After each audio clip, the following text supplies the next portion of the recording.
Boa noite a todos, boa noite a todas. Sejam todos bem-vindos à nossa roda de conversa. Então vão entrando, vão se achegando aí, que a nossa roda de conversa está começando. Bom, boa noite para todas, boa noite para todos. É uma alegria muito grande a gente estar aqui em mais uma quarta-feira com uma roda de conversa. E a nossa roda hoje vai ser uma delícia. Tenho falado isso para muita gente, né? Porque além da gente falar sobre a saúde, a gente também vai falar de histórias. E a gente vai conversar com uma pessoa muito legal, muito importante, né?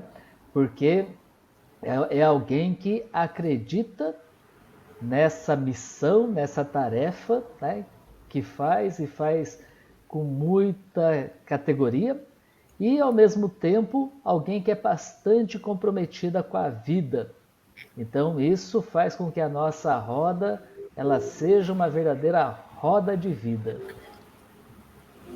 Então a gente já pede, né, para você que gosta desse tema também, já vai lá rapidinho, compartilha com alguém, né, com alguém que você conhece, com família, já compartilha para essas pessoas também estarem junto com a gente nessa roda. A gente sabe que tem muita gente que vai assistir a roda de conversa amanhã, outro dia, sem problema. O importante é estar presente, estar procurando aí como fazer uma saúde melhor para nós, para a nossa família, para o nosso país, para toda a nossa comunidade. É tão bom ouvir histórias, ouvir contos, fatos reais ou fictícios que sempre nos trazem sua mensagem. Mais do que isso, a história nos envolve, nos protege para o futuro, nos fortalece. Além disso, as histórias curam. Curam a alma, curam a mente, curam a vida. E com a vida mais fortalecida, curamos o corpo também. Hoje, então, vamos conversar sobre isso e já nos beneficiar dessa arte de encantos desse conto. Gente, gostaria de apresentar para vocês uma grande amiga, Maria Maranhão. Maria Maranhão é professora, especialista em linguagem da arte educadora, educadora popular, contadora de história. E olha, e o currículo vai longe, viu? Vai longe. Uma grande mulher aí. Então, a gente gostaria já de início aqui acolher a Maria de Jesus, ou Maria Maranhão, para nós, os contadores e contadoras de história, e também acolher a todas as pessoas que já estão entrando aqui na roda de conversa e estão dando boa noite para todos nós. Sejam todos bem-vindos e bem-vindas. Boa noite, Maria. Vamos lá. Boa noite, boa noite. Então, eu sou a Maria Maranhão, nasci naquele estado ali atrás, ó. Nasci aqui. E esse nome tem um significado grande, né? Porque remota também a minha identidade cultural, né? Aquilo que eu faço, ele também vamos dizer que reverbera nessa minha identidade de território, né? Por isso ainda continuo nesse caminho, né? Porque as histórias têm muito a ver com isso, né? Tem muito a ver com o nome, né? Então é algo que me identifica bastante, né? Mas eu queria começar, para falar de história, né? Eu queria começar, na verdade, com uma história, porque é assim que a gente tem que... o contador, ou quem fala de história, ele vai falar de história trazendo história, né? Então, para abrir essa nossa conversa, eu vou trazer uma história que se chama O Dom da História. O dom. É um dom contar história? Será que é um dom? Precisa ter dom para contar? Não, porque toda pessoa em potencial é contadora. Ela conta, ela narra, né? Seja na fila do banco, seja na fila do mercado, seja agora na espera, né? Porque a gente está num tempo de pandemia e todo mundo fica naquele distanciamento do protocolo, né? aguardando, alguns vão junto, né? Agora tem mais silêncio, mas ainda assim a gente ouve pessoas contando da sua vida nesse momento, dos acontecimentos, os fatos, né? Então, contar é algo que é do ser humano, é natural, é um dom natural, contar. Eu não preciso me preparar para contar. Esse dom já nasce comigo, porque é o dom da oralidade também, né? Se eu quero trabalhar com isso, então eu vou buscar outros arranjos, né? Aí vou buscar umas oficinas, vou ler livros, vou ler textos que possam me ajudar nessa orientação, para eu trabalhar com isso, né? Mas em potencial, toda pessoa é contadora de histórias, é narradora, né? E esse pequeno conto que traz a Clarissa Píncola Estes, chama-se O Dom da História. E é bem assim, o amado Baal Shem Tov estava à beira da morte e mandou chamar seus discípulos. E ele disse, sempre fui o intermediário de vocês, e agora, quando eu me for, vocês terão que fazer isso sozinhos. Vocês conhecem o lugar da floresta onde eu invoco a Deus? Fiquem parados naquele lugar e ajam do mesmo modo. Vocês sabem acender a fogueira e sabem dizer a oração? Façam tudo como eu ensinei, e Deus virá. Como ele estava preparado já para morrer, acontece que ele morreu de verdade. E depois que Baal Shem Tov morreu, a primeira geração obedeceu exatamente às suas instruções, e Deus veio. Na segunda geração, porém, as pessoas já haviam se esquecido do jeito que se acendia a fogueira como Baal Shem Tov ensinou. Mesmo assim, elas ficaram paradas no local especial da floresta e diziam a oração e Deus vinha. Na terceira geração, as pessoas não se lembravam de como acender fogo, nem do local da floresta, mas mesmo assim elas diziam a oração e Deus vinha. A quarta geração, ninguém se lembrava de como se acendia a fogueira, ninguém sabia mais em que local exatamente da floresta deveriam ficar, e finalmente eles nem conseguiam se recordar da própria oração. Mas uma pessoa ainda se lembrava da história sobre tudo aquilo, e essa pessoa relatou essa história em voz alta, e Deus veio. Então, vejam só, onde nasce o contador, né? Ele guarda as memórias. E todos nós somos guardadores de memórias, em alguma medida, né? Por isso a gente é um contador, narrador em potencial. Olha, muito bacana, e eu acredito muito nisso, né?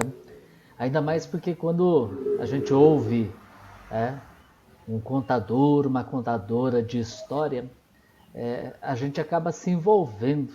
Né? Eu não sei, né, porquê, mas eu me arrepio bastante. Eu choro muitas vezes. Né?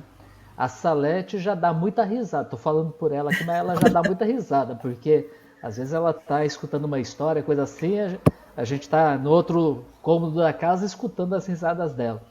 Agora, isso tudo aí, né, acaba criando na gente uma força diferente, uma força incrível. Né? Aí acho que você podia ajudar a gente a entender um pouquinho, né? Como é que essas histórias conseguem mexer com o nosso mais profundo? Né? Será que é uma identidade que a gente acaba encontrando? Né? Ou a gente entende assim, uma mensagem, talvez, não sei se é subliminar, né? Porque não é aquela coisa direta muitas vezes, mas a gente sente essa força diferente. Isso é verdade. As histórias, né, elas mexem com as pessoas, e aí não importa se elas foram escritas ou se elas só estão na memória, né? Se são fatos da vida ou não. Porque quando a gente conta algo que acontece conosco, né, Mauro e Salete, quando a gente conta algo que acontece conosco, as pessoas ficam ouvindo atentamente as histórias, né? As histórias de vida. Todo mundo quer saber o que aconteceu, né? um fato que ocorreu na rua, ou no país, ou no bairro, ou na cidade, né? As pessoas ficam atentas, né, a essas narrativas, né? Isso significa que somos seres que gostamos de ouvir histórias, que queremos conhecer fatos, né? E o quanto que isso mexe conosco, às vezes mexe de uma maneira positiva e às vezes mexe de uma maneira negativa também, né? Como esses últimos acontecimentos que a gente está vendo aí, né? Então, as histórias, elas são assim, elas são, vamos dizer, maravilhosas. Eu vou falar das histórias de tradição oral, ou das histórias escritas, ou as histórias das memórias de muito antigamente, né? Porque muitos pesquisadores pesquisaram narrativas, né, antigas de tradição oral e colocaram isso em livros que a gente pode encontrar hoje. O que é que o povo contava antigamente, né? Como é que as histórias começaram, né? Onde é que elas chegavam, né? Porque não era só nos lugares distantes, né? Nos vilarejos, nas casinhas, né? Em todo canto as histórias chegavam, pessoas se reuniam para ouvir histórias, né? Então, a própria história da humanidade, as tradições familiares, né? Tudo isso são matérias, né? São materialidade das histórias, né? Então, vamos dizer assim, que cada família tem a sua farmacinha, né? A sua caixinha, vamos pensar assim, onde tem lá as centenas de histórias, né? Os fatos, as memórias, né, os acontecidos, a história da avó, a história do avô, a história dos nascimentos, né, das comemorações, dos festejos, a história do lugar de onde veio, tudo isso faz parte dessas narrativas que mexem conosco, né? Para uma pessoa que gosta de separar histórias, vamos dizer assim, em categorias, né? Ela vai fazer igual a sua farmacinha de remédio lá, né? Esse remédio aqui é para dor de barriga, esse remédio aqui é para dor de dente, esse remedinho aqui é para curador de cabeça, esse remedinho aqui é para alergia. Então, vai organizando de modo que ela encontre, né? Também os chazinhos, né? Esse chá cura isso, esse chá cura outra coisa, este chá, então vai fazendo também a sua caixinha de chá com chá para cada coisa, né? Também as histórias podem ser organizadas dessa forma, né? Como uma pequena farmácia, onde as histórias vão atender a cada necessidade espiritual. Vamos dizer, uma pessoa mais sensível vai pensar, olha, vamos aquietar essas crianças, eu vou escolher histórias assim, assim, assim, mais alegres, mais brincalhonas, né? Mas existe uma tristeza aqui, então eu acho que vou escolher uma história que anima essas pessoas, uma história de esperança, né? Então a pessoa vai tendo esses insights, né? Para ir curando, uma espécie de curandeiro, né? Um contador de história é uma espécie de curandeiro. Então, quanto mais ele ficar atento para qual necessidade é essa história, ele vai, então, sensivelmente buscando lá nos seus guardados, né, na sua memória, ou vai ler uma história para poder contar, né? Então, desde muito antigamente se ouve histórias e elas têm esse potencial curativo, mesmo que seja uma história cultural, um conto de fada, um conto indígena, né? Um conto africano, um conto belga, um conto português, né? Um conto mourisco, né? Não importa a origem do conto, ele pode trazer uma transformação, uma mudança, né, no ouvinte. Por quê? Porque nosso ouvido, ele é também revestido dessa pele, né? Vamos dizer que o tato é o sentido mais, como é que eu diria, mais antigo, né? O tato. Mas o fato da pele revestir as mãos, né? Que é responsável pelo toque, essa pele também ela está nos ouvidos, né? E esse tato do ouvido, da audição, né? Ele funciona quando se aciona, né? Esse aparelho, né? Essa escuta, né? Então, escutar é um momento como se fosse um tato, né? Tocar em partes, né? partes do corpo, partes de história, partes de memória, que são muito importantes para eu me regenerar, para eu me rebuscar, para eu me retomar de novo, para eu me colocar no colo, para eu tentar entender o que eu estou vivendo, né? Para eu tentar entender o que eu preciso.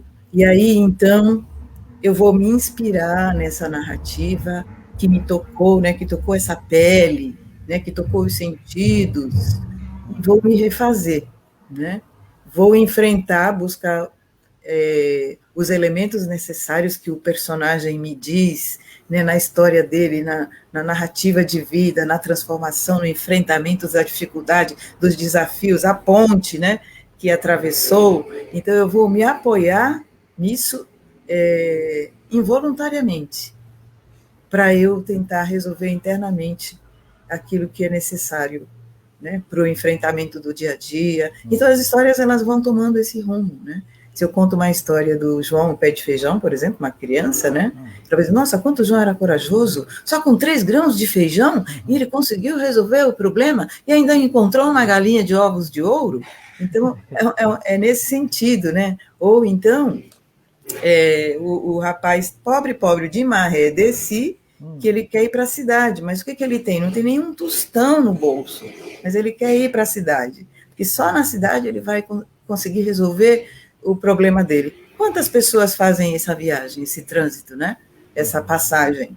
Saio daqui, vou para ali, né? Porque ali talvez esteja um outro sentido para a minha vida, a transformação que eu desejo, né? A mudança. Pode ser um trabalho, pode ser um encontro, pode ser o meu futuro que está ali, né? Então, eu não tenho nada, como é que eu vou, né? Então, esse diálogo desse moço, desse garoto, com tudo o que vai acontecendo no trajeto dele, vão ser elementos que vão fazer com que ele chegue na cidade sem um tostão no bolso. Então, ele não vai passar fome, ele não vai ser mágico assim para a vida, na vida real? Não, mas eu estou me reelaborando para fazer esse percurso, né? Porque é percurso de herói, eu vou sem nada no bolso, sem nada na manga, e a minha trajetória, ela vai acontecer na medida em que eu me relaciono com os seres, né? Com os encantamentos desse caminho, dessa travessia, né? Legal. Olha, coisa que a gente tem falado bastante, né, é que para a gente cuidar da nossa saúde, a gente está bem, não basta a gente, né, assim, quando fala de saúde, pensar em remédio, medicamento, né, farmácia, ou então pensar em médico, né, assim, a saúde não está boa, já tem que marcar o médico para a gente ir. Agora, antes mesmo de fazer isso, tem muitas coisas que a natureza e a nossa história vai mostrando para a gente, vai apontando. Né? Sim. Então, existem muitos recursos, né, que a gente tem nas mãos. A gente acredita muito nisso, que a nossa saúde, a gente pode cuidar da nossa saúde no alcance das nossas próprias mãos, né? E sim, essa capacidade, né, que as histórias têm na nossa vida é muito grande. Porque uma coisa que eu também acredito, que para a gente poder ir melhorando cada vez mais a nossa saúde e aperfeiçoando ela, a gente precisa de partilhar o amor, o carinho, a atenção, o respeito com as outras pessoas. E a forma como a gente vai partilhar as nossas histórias, e aí como você falou, independente se é uma história minha, né, pessoal, que eu experimentei e vivi, ou se é uma história que me contaram, né, ou às vezes até as duas coisas juntas, como o Antônio Tonhão, ele colocou até no comentário aqui, que ele, quando ele escuta uma história, ele viaja, aí ele acaba inventando história, ou então adapta aquelas que ele ouve, né? Quer dizer, sim, uma história que não era da gente, agora passa a ser da gente também. E a gente se envolve, a gente está no meio dela, né? E isso sim, daí para a nossa saúde, para a nossa vida, né? Para a nossa harmonia, eu acredito que é muito importante. A gente precisa de manter, né, essa tradição oral, né? Esse contar sim, as histórias e cada vez mais trazendo para a nossa vida, para o nosso dia a dia. Eu queria só colocar aqui mexer um pouquinho com as pessoas que estão ao vivo aqui com a gente. Eu queria que vocês colocassem para a gente aqui o seu nome. Ele carrega uma história? Você sabe a história do seu nome? Se você sabe, coloca aí para a gente a história do seu nome. Se não sabe, vai ter que procurar. Agora vai ter que vasculhar, perguntar para a mãe, para a tia, para a avó, para parentes. Qual que é a história do seu nome? Qual é a história que você carrega? Então, quem tiver, já vai colocando aí, enquanto a Maria vai falando com a gente. Então, olha, na verdade, você fez uma provocação para mim, Salete. A história do nome é algo muito importante. Essa pergunta que você deixa aí, acho que todo mundo tinha que pensar um pouco nisso, né? Da onde vem o seu nome, né? Meu nome é Maria de Jesus, vulgo Maria Maranhão. Mas antes de ser Maria de Jesus, minha mãe queria Maria do Socorro, né? Por quê? Porque era a santa devota dela. Nossa Senhora do Perpétuo Socorro é a santa... Eu estou contando uma história. Vocês estão vendo? Então, estou trazendo a memória que está relacionada ao meu nome, a minha história. Então, contar histórias é falar de si mesmo também, né? Como o Salustiano falou aí, né? Quando ele ouve histórias, então ele começa a inventar. Porque é isso, essa provocação, a partir de uma escuta, ela mexe com a gente, né? Então, minha mãe, devota lá de Nossa Senhora do Perpétuo Socorro, ela teve sua primeira filha e colocou Maria do Socorro. Passado alguns meses, essa criança morreu. E aí, ela teve um segundo filho, que se chamou Manuel Assunção, que é o meu irmão mais velho. Nasceu 15 de agosto, dia da Assunção de Nossa Senhora. Então, olha a ligação do nome com as tradições familiares, né? Tradição católica, né? E também uma tradição antiga que era de olhar o calendário, né? Tinha um não é calendário, é outro nome, que antigamente as pessoas se baseavam para a escolha do nome. Tem um outro Cada nome. Dia puxava a folha. Tipo anuário, alguma coisa assim, não era? Tinha um outro nome, eu não estou lembrando agora, se eu lembrar no percurso, eu vou falar, né? Mas então ele se chamou Manuel Assunção. Aí ela teve uma outra filha, né? Aí colocou o nome de Maria José, né? É a minha irmã mais velha também. E aí teve uma outra filha e ela veio com essa história de Nossa Senhora do Perpétuo Socorro de novo, né? Tem que ser Maria do Socorro. E colocou o nome da menina, Maria do Socorro. Maria do Socorro também morreu. E aí ela ficou assim, não vou mais colocar esse nome. Aí veio um outro filho, Lázaro de Jesus. Lázaro. Então, e aí veio eu, depois do Lázaro, veio eu, né? E novamente minha mãe com o desejo de ter uma filha, Maria do Socorro. E esse era meu nome. E aí ela ficou pensando muito. Só que eu nasci no dia da transfiguração do Senhor, 6 de agosto. E ela ficou muito em dúvida se colocava Maria do Socorro ou se atendia a essa data do calendário. Então, ela resolveu colocar o meu nome, Maria de Jesus, por causa do calendário. Então, ela achava assim, que minha filha vingou porque eu deixei o nome dela conforme o calendário, né? O calendário católico, né? E então eu segui com esse nome, Maria de Jesus, que todo mundo chamava Zusa, Digé, tem muito apelido para Maria de Jesus, é muito comprido, né? E todo ano eu ganhava um santo, um quadro, né? Coração de Maria, Coração de Jesus. E aquilo não era uma boa coisa para uma criança, um adolescente vai crescendo, né? E depois eu entendi o significado daquilo tudo. E hoje eu tenho um quadro na minha casa, Coração de Maria, Coração de Jesus, que atende essa, vamos dizer, essa beleza que foi a escolha do nome pela minha mãe, né? Então, os nomes, eles trazem narrativas, se a gente presta atenção, a mistura do nome, o porquê que faz esse jogo, né? De coloca um, coloca o outro, que respeito é esse, né? Quando eu coloco o nome de um pedaço de nome misturado com outro pedaço, tudo tem história, né? Para tudo tem história.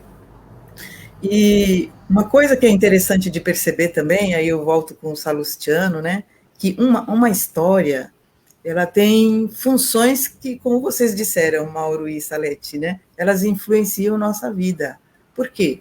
Porque ela tem uma dimensão mágica, ela estimula a imaginação e a fantasia, como disse Salustiano.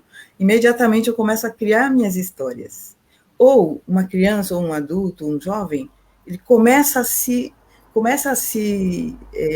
mover, né, por aquele personagem, pela história daquele personagem, né? E a história às vezes está numa novela, ou está num filme, está num conto, né? Então eu começo a me mover pela trajetória desse personagem. Então, a dimensão mágica estimula a imaginação, a fantasia. A outra dimensão é a lúdica, que é entreter e divertir. Então, uma história divertida, uma história de pescador, né? Olha o tamanho do peixe. Não, mas era assim. Não, mas era assim, né? Então, é entreter e divertir, né? É, as histórias do Malazarte, né? Que são as histórias brasileiras e da América Latina também, né? Que são histórias muito bonitas. Tem até um filme que foi lançado, acho que em 2019, ou 2020, não sei, mas é um filme sobre Malazarte, né? As estripulias, porque Malazarte é um personagem que ele não aparece só aqui na nossa cultura, ele vai aparecer pela América, né? Fazendo o quê? Malazarte é um personagem que ele praticamente é o salvador do pobre, né?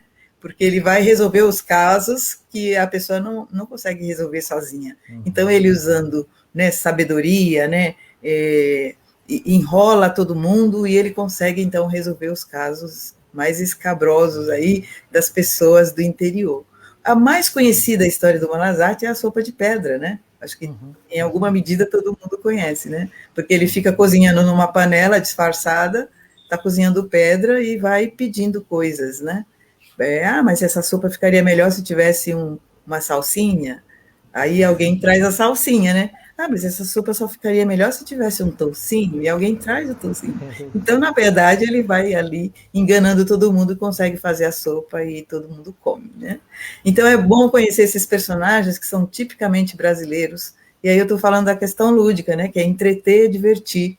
Né, a velha gulosa, né, que vai enganando o marido, dizendo que passa fome, não tem apetite, e quando ele sai, ela come tudo, faz vários pratos, né, e quando ele está presente, ela só faz alguns pratos porque ela está sem apetite. Então, vejam só, entreter e divertir também é função da história. E a questão ética também entra na história, porque ela transmite ensinamento, tanto moral, identifica valores, né? Eu escuto Baal Shem Tov, o que ele está dizendo, né? Olha, a primeira geração fez tudo certinho, mas uma geração que teve valores éticos fundamentados, né, na memória. A segunda geração sabia fazer alguma coisa, ainda estava sustentando aquilo.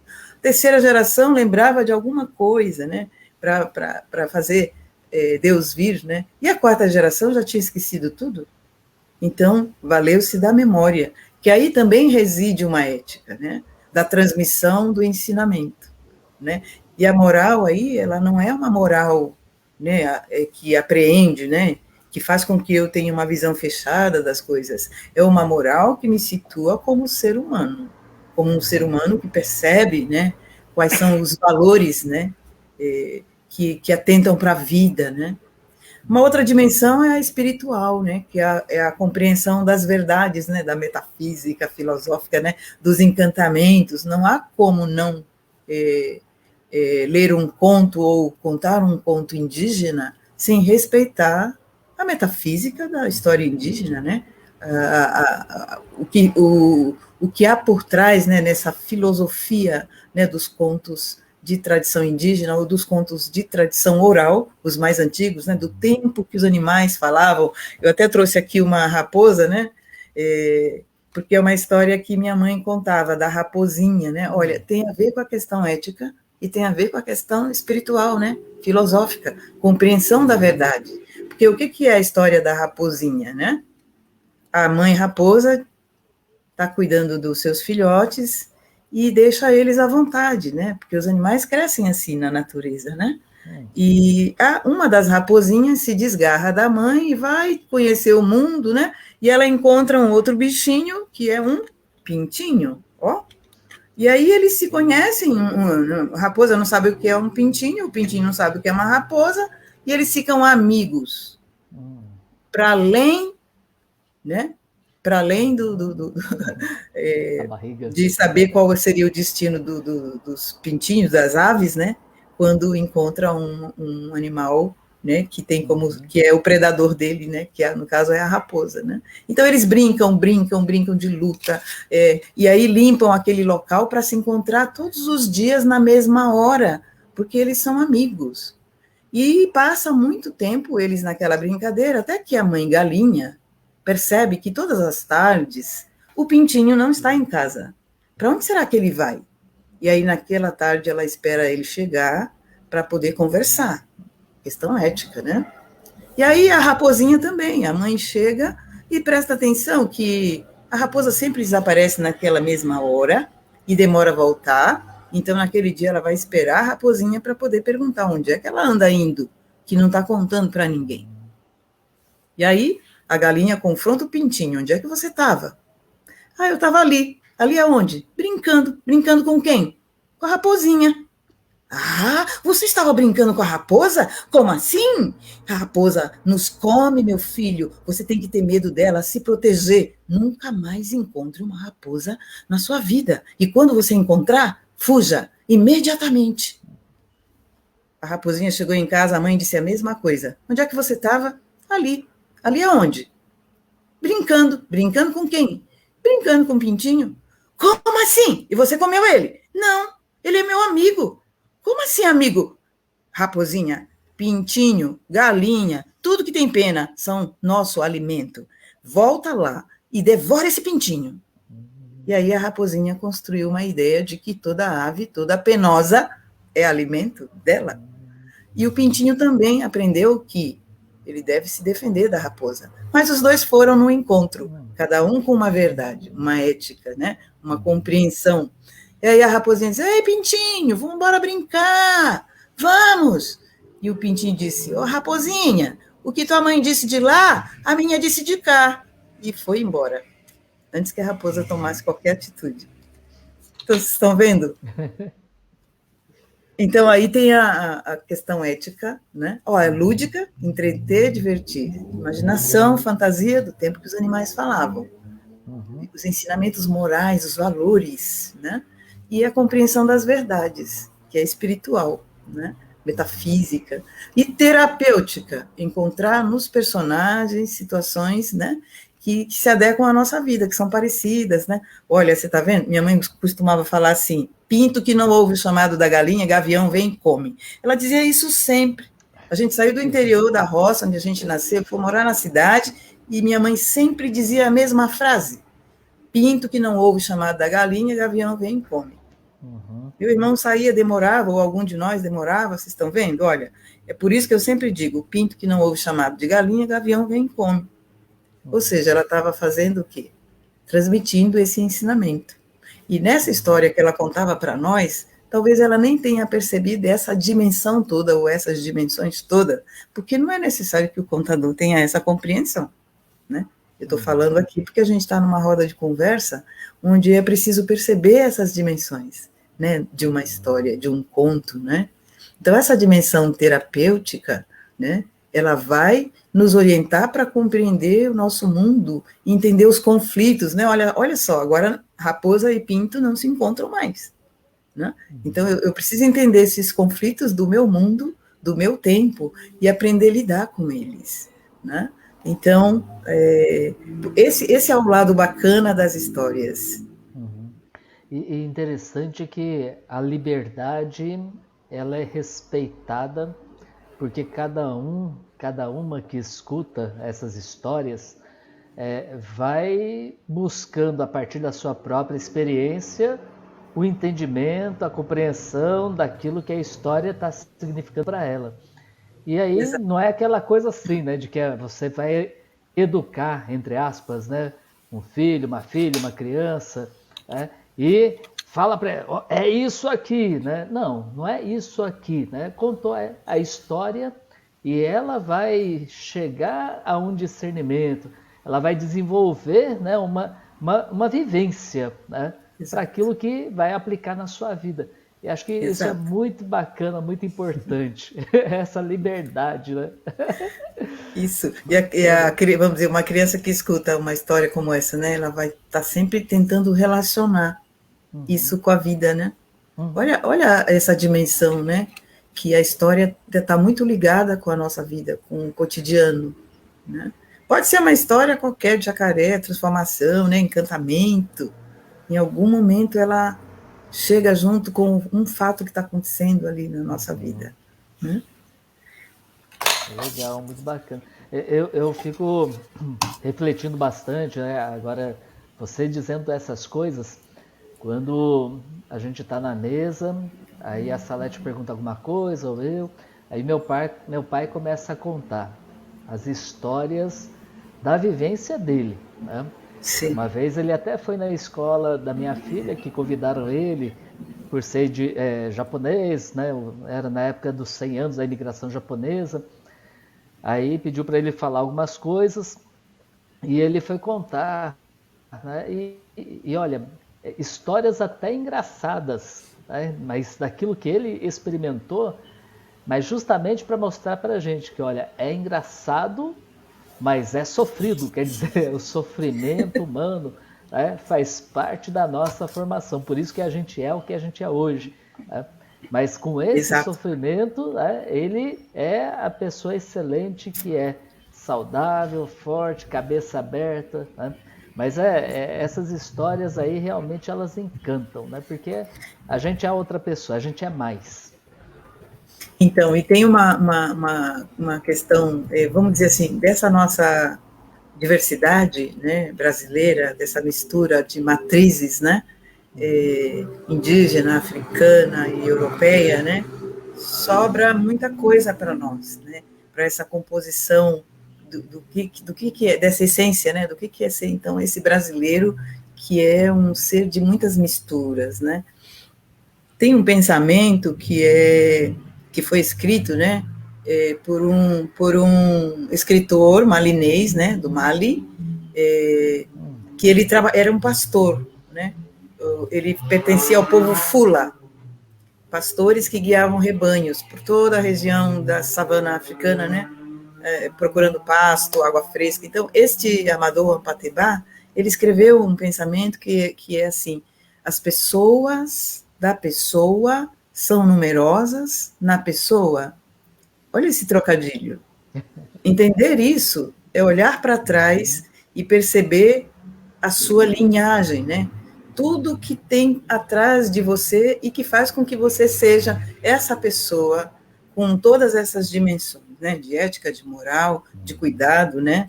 De sentimentos, de valores, né? De espiritualidade, né? Então, tudo isso, todo esse cordão de pessoas que está atrás de mim, né? Minha tataravó, né? E aí vem vindo, né? Tataravô, e vem vindo até chegar no avô, e vem vindo até chegar em nós, né? Netos, ou filhos, ou pais, ou mães, né? Então, as pessoas da pessoa são numerosas na pessoa, né? Isso é interessante, né? Ecoar, né? Nos ouvidos, né? A pessoa da pessoa são numerosas na pessoa, né? Enche a boca, né? Com isso, né? Então, dessa tradição de contar a história, né? Que vem também o ofício, né? Nasce também o ofício, né? Porque eu posso trabalhar com isso. Eu posso transformar isso numa profissão. Hoje, no Brasil, a gente tem aí alguns estados brasileiros que têm regulamentado isso, a profissão de contador de história, né? Que você é uma pessoa que trabalha com um bem cultural, né? Ou um bem, vamos dizer, imaterial, né? Que são as narrativas de memória, né? Mas você ia falar? Eu ia falar essa questão que você falou do carregar, né? Eu tenho muito claro isso dentro de mim, esse carregar um monte de pessoas dentro de mim. Né? Eu, sempre quando eu estou à mesa, ou né, quando a gente está ali junto com os amigos, isso... Não tem como, quando eu tenho uma história, às vezes uma história simples ali de um acontecimento, né, com a gente, numa viagem, e às vezes a história é tão curtinha, mas aí quando eu vou contar, eu dou uma florida nela assim, né, e coloco uma coisa a mais. Mas é muito legal que quando eu estou contando, eu trago lá de trás mesmo a minha avó.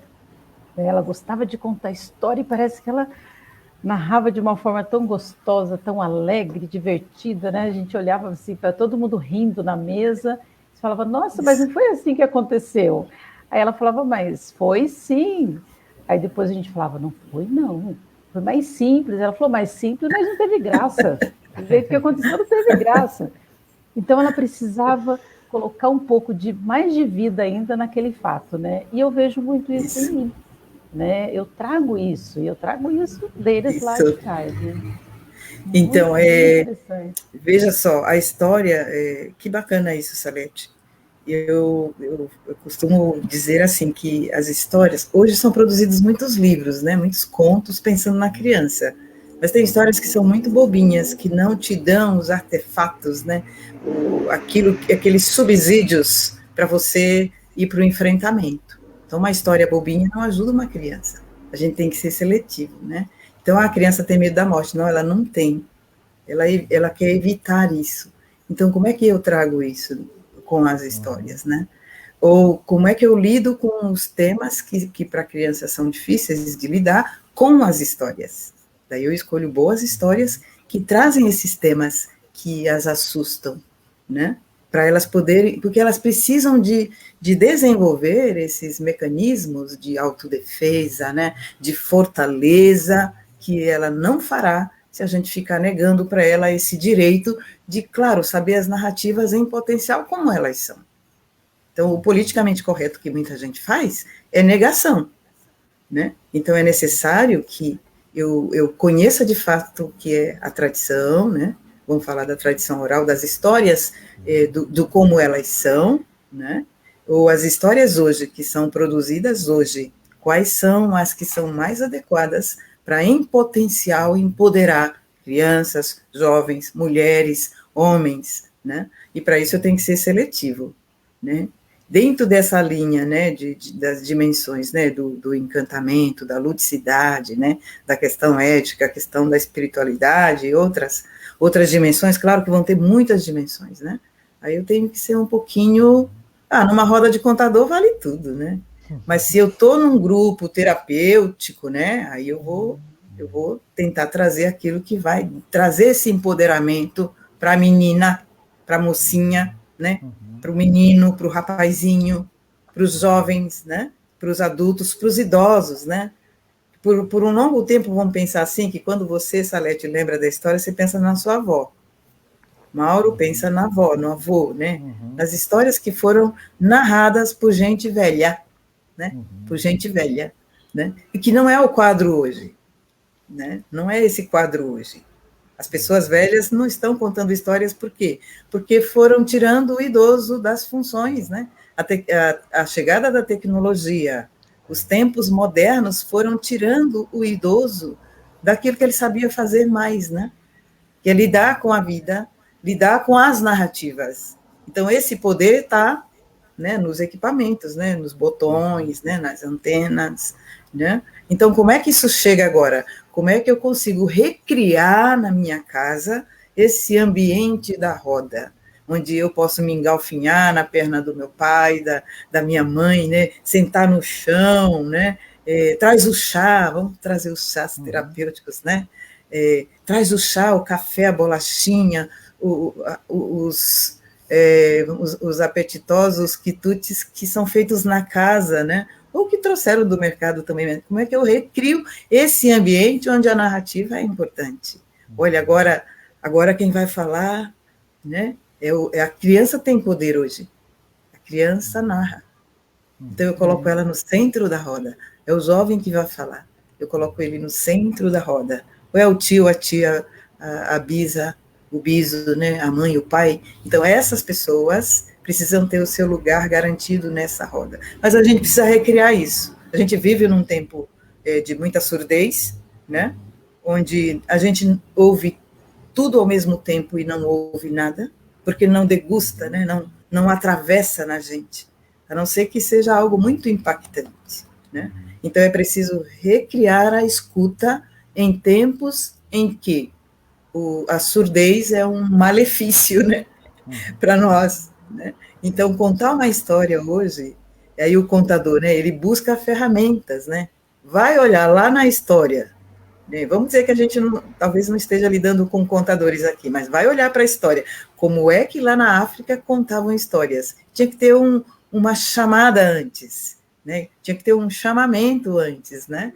Ou um canto, uma frase, um verso, uma poesia que abria então os ouvidos, preparava os ouvidos das pessoas para ouvir, né? Eu ouvi dizer, assim dizia meu avô, assim falava Zaratustra, essa frase, né? Mas assim dizia fulano de tal, ou lua, lua, luar, tá aqui a história, me ajude a contar. Então eram muitas narrativas, né? Muitas chaves de abertura de portal. Para quê? Para trazer o ouvido para o centro da roda.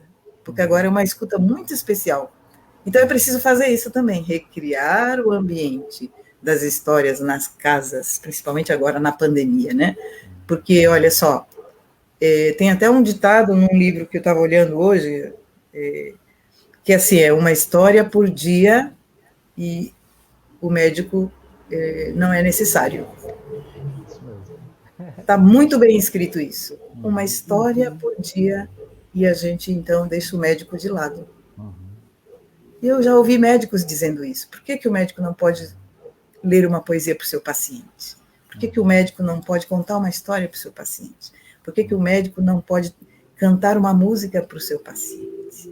Ele diz, nós temos que nos empoderar de uma medicina que salva, não de uma medicina profilática apenas, né? Mas, às vezes, a minha palavra para esse paciente é suficiente para ele ter um início de cura, né? Então, ou seja, são as histórias do médico, são as palavras que ele vem trazendo, né, de sua própria experiência com a medicina, que vão salvando essas pessoas.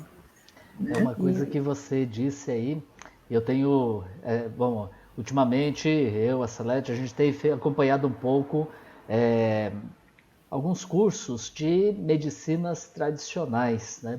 E principalmente agora aqui indígenas, né? Medicinas ancestrais, né? Que a nossa formação, uma boa parte dela é de medicina tradicional chinesa. Sim. E olhando um pouco, né, nas tradições, não só na prática, né, da medicina indígena, sempre vem acompanhado com isso que você falou. É uma erva, é um chá que a pessoa toma junto com uma história ou junto Sim. com uma canção. Né? E aí muita gente acaba achando assim, olha, aquela canção ali é tipo de uma feitiçaria, né? Uma coisa assim que, né? Ou então vai muito para o lado só religioso, né? Sim. Mas eu acredito que não é só isso. Tem esse valor, esse mexer, né, com o profundo Sim. da pessoa, e isso também ajuda a curar, né? Ajuda a saúde da pessoa a melhorar e melhorar bastante. Exatamente. Tem até um canto guarani, você me fez lembrar, né? Um canto guarani que chama Oremá, né? Que diz exatamente isso. Eu vou para a floresta do bambu sagrado, beber a água do bambu sagrado e ser feliz. Para ser feliz é a cura, né? Esse canto que eu estou cantando e dançando, não é? Eu estou aqui batendo meu pé no chão, eu estou sugando essa energia da terra que é mãe, que é mater, né? E estou trazendo para esse corpo, né? E estou me elevando, né? Até todas as forças espirituais, todos os deuses e deusas, né? Para que essa conexão me faça com que eu esteja bem. Porque felicidade é isso, é estar bem. Então não é uma felicidade lá comprada, né? Então Oremarota Parauá Oreruauã, Taquariporã, Oreruauã, Taquariporã, IJJ, IJJ, IJJ. Ora, quer dizer que dentro dessa frase toda existe uma dimensão de, vamos dizer, de cura, de vida, né? De transformação, de desapego também, né? Que diz: vou até a floresta beber a água do bambu sagrado e ser feliz. Porque é nessa dimensão cultural que eu me reconheço como sujeito vivo, né? Que não é mais o mesmo a cada momento, mas que eu guardo essas memórias porque elas são a minha conexão com esse meu eu, né? E as histórias são isso, né? Elas estão muito ligadas. Por exemplo, um contador que pega uma história, aí ele diz, mas esse personagem aqui, ele está dizendo assim, e ela sempre cantava a canção, mas que canção é essa? Mas esse contador é tão bom que ele vai trazer ou uma canção de memória, né? Ou uma cantiga que ele aprendeu, ele vai reelaborar, ele vai pegar uma cantiga e colocar bem naquele lugar que está dizendo que é uma canção que o personagem sempre canta, que é o elo de transformação e de ligação, né, com essa minha ancestralidade. Ou é um canto que a mãe deixou para a menina, ou é um canto que a avó ensinou para o rapaz, para o indígena. Canta essa cantiga toda vez que essa bruxa estiver muito próximo, canta ela, que você vai andar mais rápido, vai correr mais rápido, vai subir na árvore, ou vai aparecer um pássaro para te carregar e te levar. Então é isso, né? Essa conexão, ela está dentro dessa dimensão cultural, né? Salvífica, né? Então, ufa, quando faz, ufa, todo mundo faz juntinho com o personagem, de todos os ouvintes, né? Então, por exemplo, você pega como pode o peixe vivo viver fora da água fria? Eu digo, como pode uma criança viver sem escutar história? Como poderá sonhar, poderá imaginar, sem história ou fantasia, para lhe trazer alegria? Como pode uma pessoa viver sem escutar história? Como poderá sonhar, poderá imaginar, sem história ou fantasia, todo dia, sem história ou fantasia, para correr da medicina.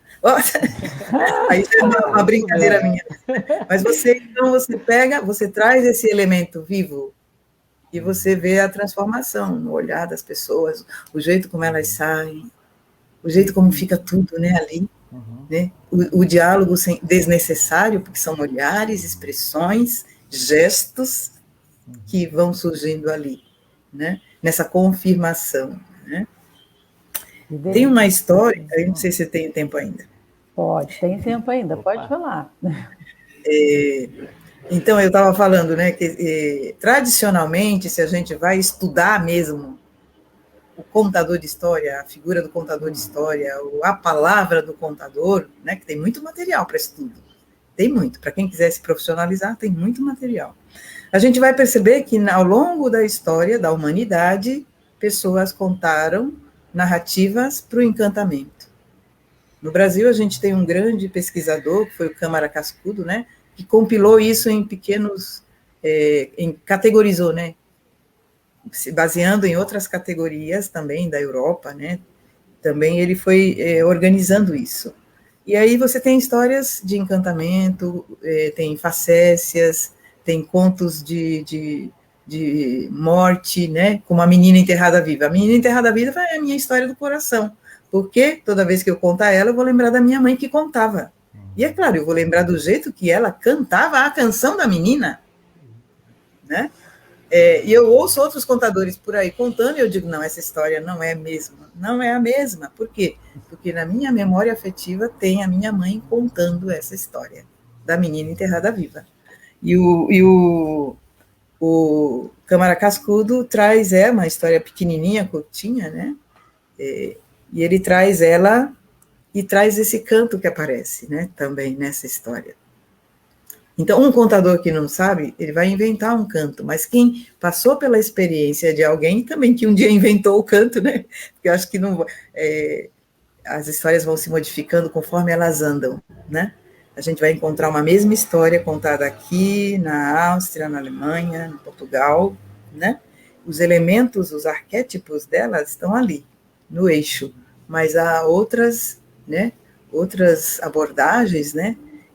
Que no recheio dessa história, que é uma outra história, né? Por quê? Porque elas andam, elas viajam na cabeça das pessoas, elas vão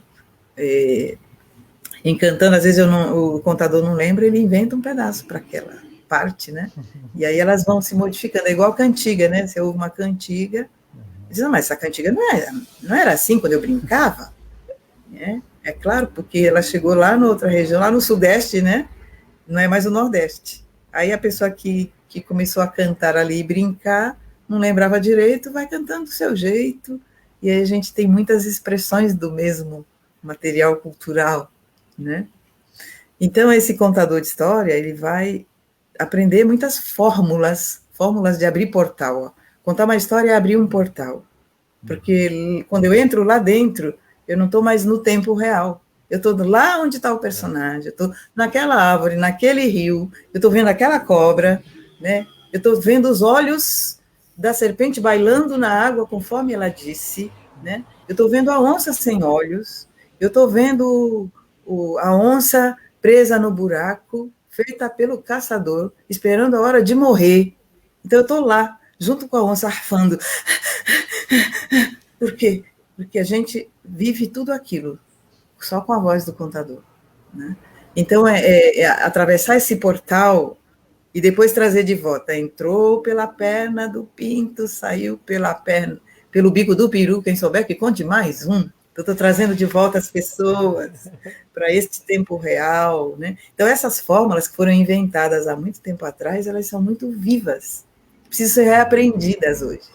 E inventar suas próprias fórmulas. Né? E numa história que eu separei, por exemplo, para contar aqui, eu estou dizendo todas as histórias são curativas. Depende da intenção de quem conta. Né? Eu vou escolher a história certa para esse grupo. Né? Seja ele qual for, família, amigos, trabalho, outros. Né? Como eu disse, as pessoas na pessoa são numerosas, as pessoas da pessoa são numerosas na pessoa. É da e na, olha só. Tudo em direção à pessoa. Né? Então, contar história é religar a sociedade, né? Onde todos já não se ouvem, né? E essa história aqui que eu trago para vocês agora é um conto que se chama A Canção de Lindelve. Tem muitas histórias que trazem cantigas no meio dela. E aí, o contador, como eu disse, ele vai inventar aquela cantiga, se ele não sabe, né? Mas se ele quer muito contar aquela história, ele conta. Era uma vez, no meio de um campo próximo a uma cidade, uma pequenina semente de abóbora que começou a crescer. Ela cresceu e cresceu e cresceu, até que suas folhas verdes cobrissem o chão. E no meio da plantação de abóboras, havia a mais bela abóbora dourada que a cidade jamais tinha visto. Mas essa não era uma abóbora comum. E esse também não era um campo comum. Conforme a abóbora foi crescendo, crescendo, crescendo, uma faixa circular de arbustos e de espinho cresceu também em torno da plantação da abóbora. Esses arbustos estavam tão próximos e tão cheios de espinho que quando a abóbora ficou madura e pronta para ser retirada, ninguém conseguia pegar, não. Ninguém. Por quê? Porque estava toda cercada de espinhos. E aquela abóbora linda, dourada, apetitosa, e as pessoas olhavam e não tinham coragem de se aproximar. Vejam só. Os moradores, então, fizeram uma reunião para decidir o que tinha que ser feito. Um velho avô disse, eu tenho um machado afiado. Eu vou tentar derrubar essa cerca de espinho. E ele trouxe o machado afiado e começou a cortar a cerca, mas toda vez que ele cortava um ramo, outro crescia muito mais rápido. E aí, quando chegava o final do dia, tudo que ele tinha cortado já tinha nascido de novo. Aí ele desistiu, né? O machado dele não dava certo. Uma das mães da aldeia disse, eu já sei, eu tenho uma pá bem forte, eu vou tentar cavar essa cerca de espinho. E ela trouxe a pá e começou a cavar. E cavou, cavou, cavou, tirando as raízes dos arbustos, né? Mas era tão forte, quanto mais ela arrancava, a outra entrava, né? E fincava ali e não saía. E quando chegou no fim do dia também, aquela mãe já tinha desistido e foi embora com a sua pá. Aí um dos garotos da aldeia disse: eu sou um ótimo escalador de árvore, eu tentarei subir no topo dessa árvore, dessa cerca de espinhos, eu tentarei subir, olha que corajoso, subir numa cerca de espinho. Daí ele começou a escalar os ramos, fugindo dos espinhos, né? Mas os espinhos eram tão compridos e afiados, feito agulha, e foram perfurando sua roupa e espetando sua pele, que no final do dia ele já tinha desistido também. Estava sangrando. Aí foi embora. Mas aí, no dia seguinte, apareceu uma garotinha conhecida por ter a voz mais bonita, mais linda de toda a região. Caminhou pela aldeia. Quando ela ouviu sobre o problema, ela foi encontrar os moradores. Eles estavam todos lá reunidos, né? Tentando descobrir um jeito de pegar aquela linda abóbora apetitosa no meio dos espinhos. Aí ela escutou aquela história, né? Ela se sentou numa pedra e começou a cantar. Itanga eliculu, Itanga eliculu, lis leli ebobeni, lis eli ebobeni, Itanga eliculu, Itanga eliculu, lis leli ebobeni, lis eli ebobeni. O canto de Lindelva era tão bonito, mas tão bonito, que todos os animais dos campos vizinhos se aproximaram para escutar. E ela cantava: Itanga eliculu, Itanga eliculu, lis leli ebobeni, lis eli ebobeni. E o cantar era tão lindo, que os pássaros de todos os cantos desceram do céu e pousaram nas árvores, no chão, para ouvir o canto de Lindelva. Itanga eliculu, Itanga eliculu, lis leli ebobeni, lis eli ebobeni. Mas o canto da menina Lindelva era tão lindo, mas tão lindo, que as minhocas, as lagartas se arrastaram para fora da terra e foram ficar bem nos pés da menina, só para ouvir aquela canção que era, como era mesmo? Itanga eliculu, Itanga eliculu, lis leli ebobeni, lis eli ebobeni. O cantar de Lindelva era tão lindo, mas tão lindo, que as nuvens do céu desceram à terra para ouvi-la. Lis leli ebobeni, lis leli ebobeni.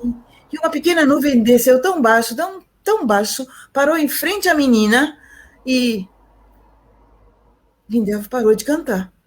Sorriu para os moradores que estavam olhando para ela, assistindo, e ela deu um passo para o meio da nuvem, e a nuvem se levantou acima da cerca de espinhos, e bem no meio da plantação de abóbora, desceu.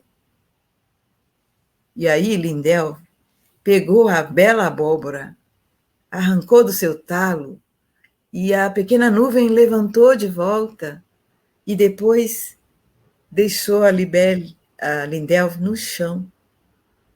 Os moradores ficaram de boca aberta. Nossa! E a nuvem subiu de volta ao som da canção. Itanga eliculu. Era assim mesmo? Itanga eliculu, os moradores cantando Lisleli Bobeni, Lisleli Bobeni. E naquele dia os moradores cozinharam a abóbora para uma enorme festa. E na festa eles celebraram o dia de Lindel, que com seu belo canto foi capaz de encontrar um modo de atravessar a cerca mágica de espinho para pegar a mais maravilhosa, dourada abóbora daquela região. Muito bem, olha, eu tô me sentindo dentro da abóbora. Muito gostoso. Falei que a nossa roda hoje ia ser muito gostosa, deliciosa. E realmente, né? Olha, a gente quer agradecer bastante você, porque essa jornada que a gente percorreu hoje vai ficar gravada no nosso coração, na nossa mente e vai produzir seus frutos na saúde da gente e além de melhorar a nossa saúde, na força, no incentivo para a gente ir aperfeiçoando cada vez mais o nosso gosto e o nosso jeito de também contar as histórias. É isso mesmo. Maria, muito obrigada. A gente gostaria de agradecer muito mesmo. Olha, depois a gente vai passar para você os comentários, tem bastante comentários aqui. Quem não deixou o seu comentário sobre qual é a história do seu nome, coloca aí para gente a história do seu nome. Não esquece, tá, gente? Pode colocar depois que a roda de conversa terminar, não tem problema. Deus lhe pague. Muito, muito obrigada mesmo por essa noite junto com a gente. Eu que agradeço, né, de ser porta-voz, né, das histórias, né, para elas chegarem onde devem chegar, né, e que elas não sejam didatizadas, elas têm que vir na sua essência. Né? Olha, beijo, pessoal, todos que participaram com a gente online, e a Maria volta outro dia, viu? Só pedir. Beijo grande.